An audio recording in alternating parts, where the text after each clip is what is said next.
ਕੇਂਦਰ ਦੇ 3 ਖੇਤੀ ਕਾਨੂੰਨਾਂ ਨੂੰ ਵਾਪਸ ਕਰਵਾਉਣ ਦੇ ਲਈ ਕਿਸਾਨ ਦਿੱਲੀ ਦੇ ਬਾਰਡਰਾਂ ਤੇ ਡਟੇ ਹੋਏ ਨੇ। ਉਧਰ ਕੇਂਦਰ ਸਰਕਾਰ ਪਿੱਛੇ ਹਟਦੀ ਵਿਖਾਈ ਨਹੀਂ ਦੇ ਰਹੀ।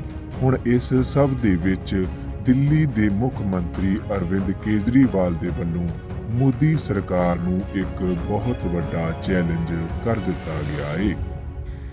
बोले सो निहाल। वाहिगुरु जी का खालसा, वाहिगुरु जी की फतेह।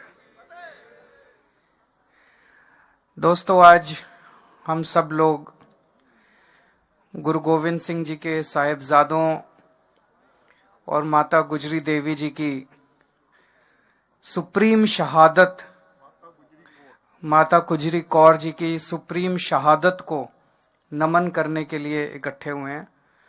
हम पूरे दिल से उनकी शहादत को नमन करते हैं और मैं समझता हूं कि शायद मानव जाति के पूरे इतिहास में, केवल भारत नहीं पूरी दुनिया के इतिहास में इस किस्म की शहादत की दूसरी मिसाल देखने को नहीं मिलती है।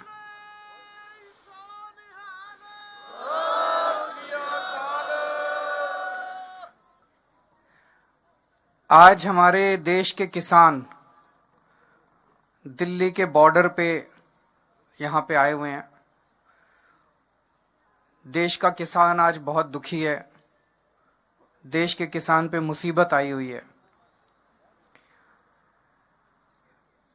इस टाइम हम लोगों को भी कितनी सर्दी लग रही है। एक जैकेट पहन रखी है, एक स्वेटर पहन रखा है, अंदर इनर पहन रखा है, मफलर पहन रखा है। आप सोचो, रात को जब इतनी ठंड हो जाती है, खुले आसमान के नीचे सड़क के ऊपर हमारे किसान भाई, माताएं, बच्चे पिछले 32 दिनों से सोने को मजबूर हैं। आखिर क्यों? सोच सोच के भी दिल कांप उठता है। 40 से ज्यादा लोगों की शहादत हो चुकी है यहां पे। आज इस मंच के जरिए इतने पवित्र स्थान पे, इतने पवित्र मौके पे मैं हाथ जोड़ के केंद्र सरकार से अपील करता हूं। ये अपने ही लोग हैं, हमारे ही लोग हैं, हमारे भाई हैं, हमारी बहनें हैं, हमारे बुजुर्ग हैं, ये अपने ही देश के लोग हैं। इनकी बातें सुन के, इनकी मांगें पूरी करके वो तीनों कानून वापस ले लो और इन लोगों के संघर्ष को यहीं खत्म करो। अब और कितनी शहादत लेना चाहते हो आप? पता नहीं किस किस तरह की बातें की जा रही हैं। तरह तरह से ये सभी सरकारों का एक तरह से हथियार होता है। मेरे को याद है जब अन्ना आंदोलन में हम लोग बैठा करते थे, हमें भी बदनाम किया जाता था। आज किसानों को कहा जा रहा है आतंकवादी हैं, किसानों को कहा जा रहा है राष्ट्रद्रोही हैं। अरे किसान आतंकवादी हो गए और किसान राष्ट्रद्रोही हो गए तो तुम्हारा पेट कौन भरेगा?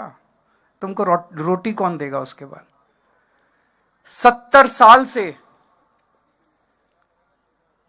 किसानों को, अपने देश के किसानों को सबने धोखा दिया। सारे नेताओं ने धोखा दिया, सारी पार्टियों ने धोखा दिया। किसानों ने केवल और केवल धोखा देखा है अभी तक। सारी पार्टियां कहती थी तुम्हारे लोन माफ करेंगे, किसी ने लोन माफ नहीं करे। सारी पार्टियां चुनाव के पहले कहती थी तुम्हारे बच्चों को नौकरी देंगे, किसी ने नौकरी नहीं दी। अब ये तीनों कानून लेके आए हैं। इन तीनों कानूनों के जरिए भी इनकी खेती भी छीनना चाहते हैं। किसान के पास खेती के अलावा तो कुछ होता नहीं है। उनकी खेती भी छीनना चाहते हैं। उनकी खेती भी उठा के बड़े बड़े 2-4 इनके पूंजीपति दोस्त हैं उनको देना चाहते हैं।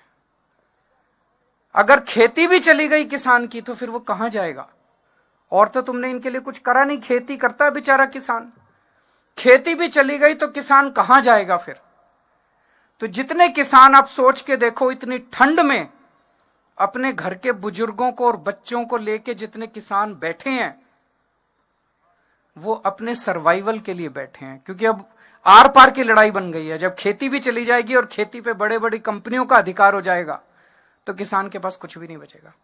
तो अपनी खेती को बचाने के लिए बैठे हैं। अभी केंद्र सरकार ने, इन्होंने अपने सारे बड़े बड़े नेताओं को उतार दिया मैदान में। इन्होंने सारे मंत्री उतार दिए, सारे इनके मुख्यमंत्री उतार दिए इन्होंने मैदान में, आके भाषण दे रहे हैं इस कानून से किसानों का फायदा है। इसके कारण मैंने इनके सारे भाषण सुने, अभी तक मेरे को एक भी नेता इनका नहीं मिला जो इस कानून का एक भी किसानों को क्या फायदा होगा ये बता सके। आप भी सुन लेना गूगल पे जाके, यूट्यूब पे जाके। जितने ये बड़े बड़े नेता आते हैं सारे क्या कहते हैं? कहते हैं जी हम बताएंगे क्या फायदा होगा। बताओ जी। कहते हैं इससे आपकी जमीन नहीं जाएगी। तो ये कोई फायदा हुआ? जमीन तो है ही आज हमारे पास। इससे आपकी एमएसपी नहीं जाएगी। तो ये कोई फायदा हुआ? इससे आपकी मंडी नहीं जाएगी। ये कोई फायदा हुआ? तो फिर कानून क्यों लाए हो? कानून फाड़ के फेंक दो। आज भी नहीं गई, कानून फाड़ के फेंक। तो इनको कोई फायदा नहीं बता रहे, वो कह रहे कोई नुकसान नहीं होगा, किसानों का कोई नुकसान नहीं होगा। तो फायदा किसका होगा? फायदा उनका होगा। ये साफ जाहिर है कि किसानों का कोई फायदा नहीं है। फिर एक फायदा बताते हैं ये। क्या फायदा? कहते हैं अब किसान मंडी के बाहर पूरे देश में कहीं भी अपनी फसल बेच सकता है। बताओ जी कहां बेचें? मैंने पूछा इनसे, मैंने कहा अभी बिहार में मंडी नहीं है, 800 रुपए क्विंटल बिक रहा है वहां पे फसल। तो आप यही बता दो, 1850 एमएसपी है, 1850 से ज्यादा दाम पूरे देश में कहां बिक रहा है जहां हमारा बिहार और उत्तर प्रदेश का किसान जाके बेच ले? कोई जगह बता दो।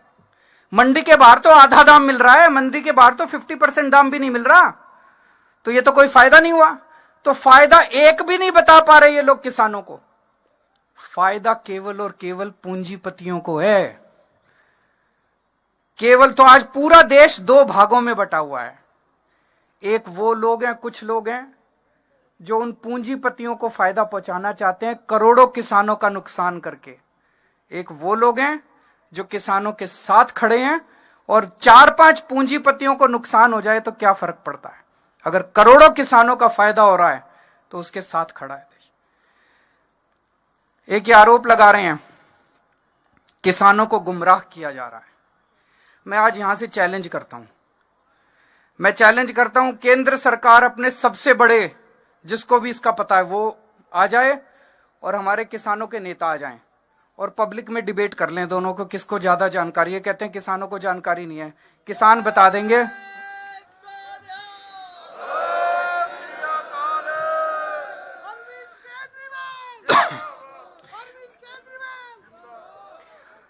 मैंने किसान जत्थेबंदियों के जितने नेता हैं, मैंने इनके भी सारे वीडियो सुने हैं।